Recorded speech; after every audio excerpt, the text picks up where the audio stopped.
The drawing shows a section of the eastern view of the site. The back lane behind the restaurant is unpleasant and smelly, while the open space in front lacks greenery and shading. The colonial style for the restaurant is infused by the Portuguese style and expresses the local's identity. The post-modernism style comes after the colonial style. The existing buildings have an average height around 7 meters. They are not tall or close enough to provide significant shading for the site. With the necessary perimeter landscape and setbacks, the buildable area is 1,583 square meters out of 4,141 square meters.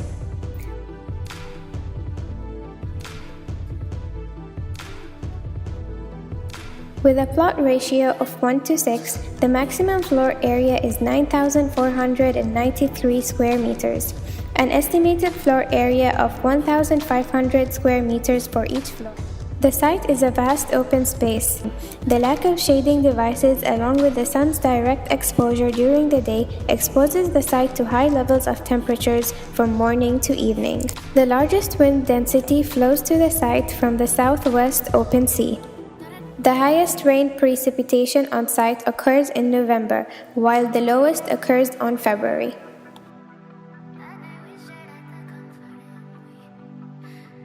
The sea tide reaches its highest point in February with 2.5 meters high, and its lowest point in July with negative 0.1 meters high.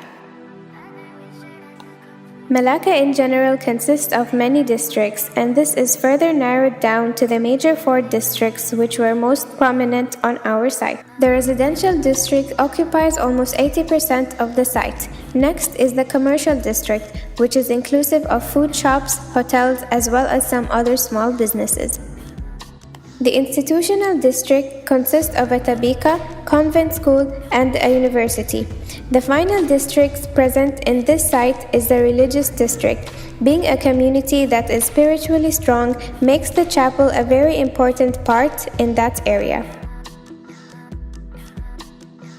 The boundaries within the site are mainly focused on 3 main edges, which are 1. The natural edges, that includes the 2. Physical edges, that includes the large walls of the Limca Queen University, which separates the institutional and the commercial districts. The site boundaries, which separates the river and the residential districts. The fencing, which separates the settlement and the non-settlement. The concentration of human density varies from place to place and is more prominently concentrated in these highlighted areas, which are shown in a graph of weekdays and weekend against day and night. The graph shows the areas with the highest human density at night, which are the Portuguese Square and the seafood restaurants. Primary roads are further away from the site, except for the road leading to the site and Limca Queen Malacca. The secondary roads are mostly in residential areas, and the tertiary roads are in private areas. There is only one bus stop in front of the Temasek Hotel, therefore public transport is not easily accessible. Some areas and roads have dense traffic depending on whether it is a weekday or a weekend, as well as the time of the day. The site has only one entrance and one exit, leading to a dead end at the site. Some one-way roads are also used as two-way roads. The main groups of pedestrians are locals, students, and tourists, with tourists focused on the sites and hotels, while students focus on educational institutes. Pedestrians are not only at risk from the sun, but also from the motorcyclists on the walkway.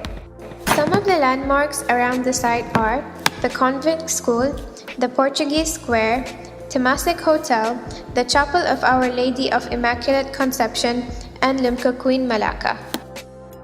There are only a handful of landmarks around the site, leading to a difficulty in navigation. Moreover, the landmarks do not portray an image of the Portuguese. The site may be approached through many different ways, from in front of the Portuguese Square, from the stage near the school, from the shore, the jetty, the food stalls, as well as seen from an aerial view. Each of these views further promotes the beauty of the place.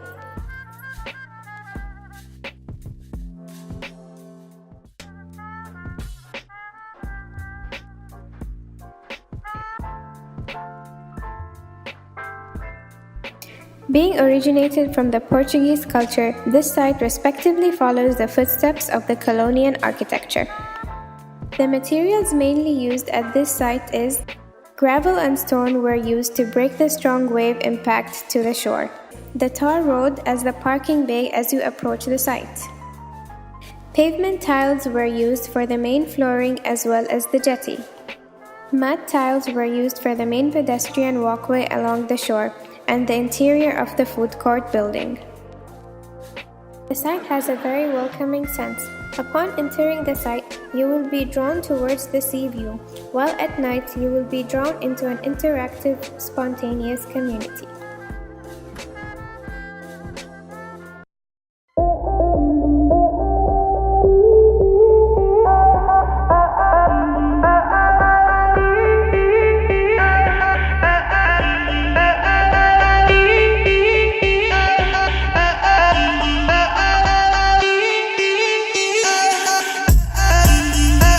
Malacca, a seafront city of Malaysia located on the west coast of the peninsula, founded by Prince Parameswara in 1390.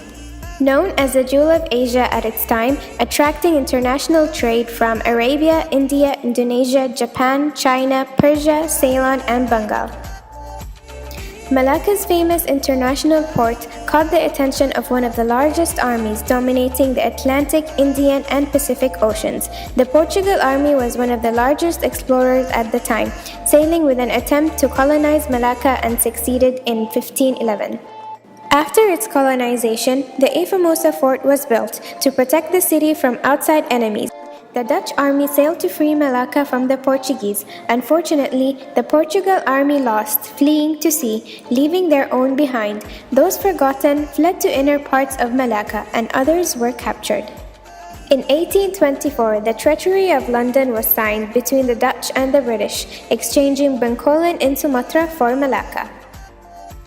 The Portuguese settlement was founded in 1930 by Father Jules Pierre and Father Alvo Martins in order to provide a safe haven for scattered Portuguese of the Christian religion and culture.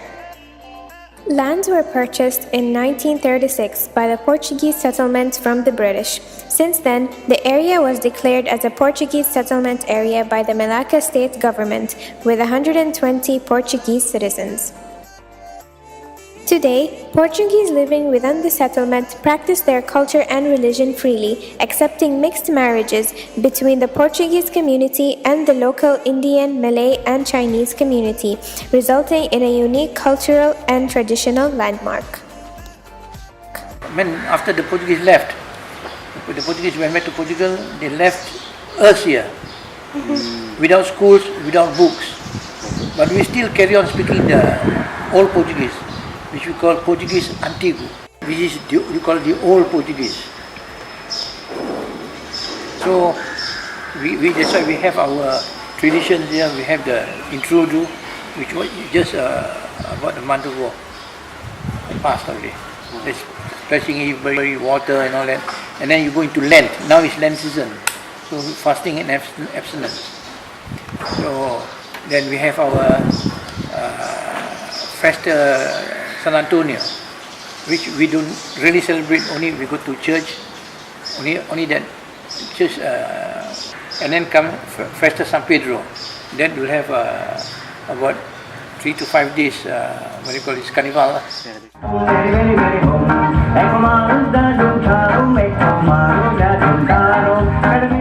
And we have got the traditional dance of Malacca. Okay, now the traditional dance of Malacca, for those Malaysian. You know what joget ronggeng, joget lama? This joget, alright, the beat of this joget comes from Portugal. Okay, it comes from Portugal. You can find it in Sri Lanka, you can find it in Goa, and it's also here in Malacca. And we in Portuguese settlement, the Portuguese community have got it also. We call it Burani. Those days, you see, the Portuguese people, they were all fishermen. They were very poor. Fishing, fishing life. Now there is a storm, you cannot go fishing. So fishing life was very bad. But they did fishing, they got married, and then they look after the children with the catch. Most of the younger generation, they are holding better jobs. Some are accountants, lecturers, some are chefs like me, and many other professional positions. So basically, this village, they thrive previously from the sea, all fishing. But today, this sea is being taken away from us. And we are just a minority in this country. So that's why the government can give us semi-Bumi Putra. But that's worth nothing.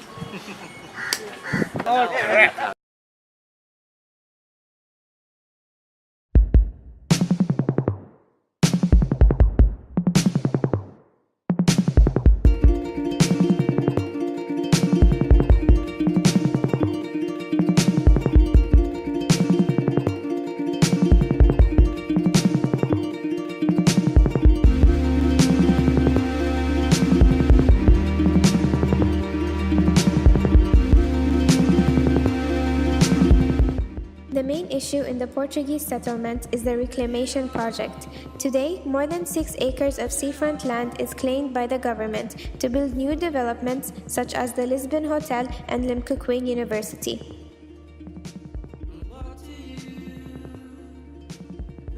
The reclamation of such large seafront lands affects the livelihood of the people, as well as the settlement's cultural and historical value. Loss of seafront lands affects their festivals and celebrations, as most of them revolve around the sea and water elements. It also contributes in reducing the community's interaction with one another, as the area was used for activities such as gathering, performances, and competitions.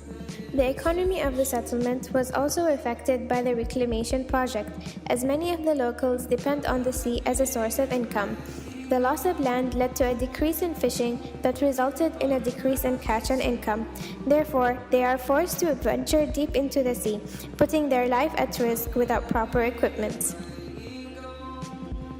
Additionally, the settlement is also a tourism attraction. The main pulling factor to the site is that it carries a unique culture, attracting tourists with their seafood cuisine, ethnic tradition, and history, with a great view of the sea. However, this site is suffering from environmental issues such as muddy seawater, caused by the construction of the new development. This project has the potential of raising awareness about the Portuguese settlement, turning it into an educational learning hub. It could also serve as the community's source of income. The reclamation project poses a threat as the development causes the loss of seafront. This also affects the ecosystem that is declining the fishing lifestyle of the Portuguese settlers.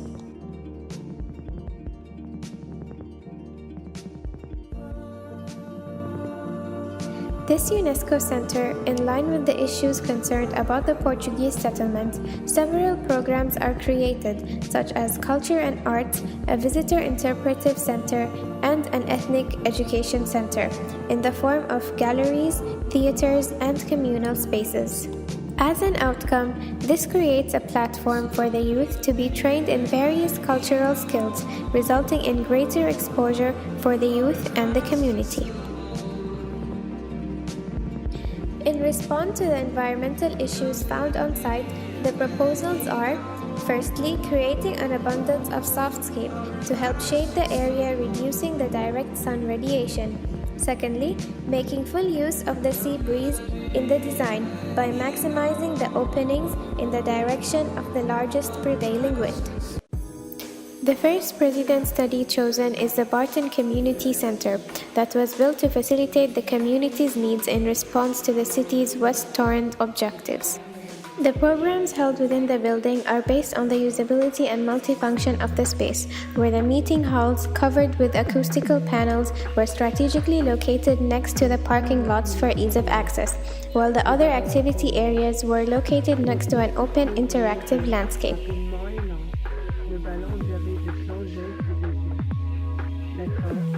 The bubble diagram was created based on the typology of the districts. The interactive spaces are interconnected through overlapping. Verticality can be used to ensure the maximum unobstructed view of the sea. The public and private spaces can be done in a concentric way so that the private spaces would be the focal point surrounded by public spaces.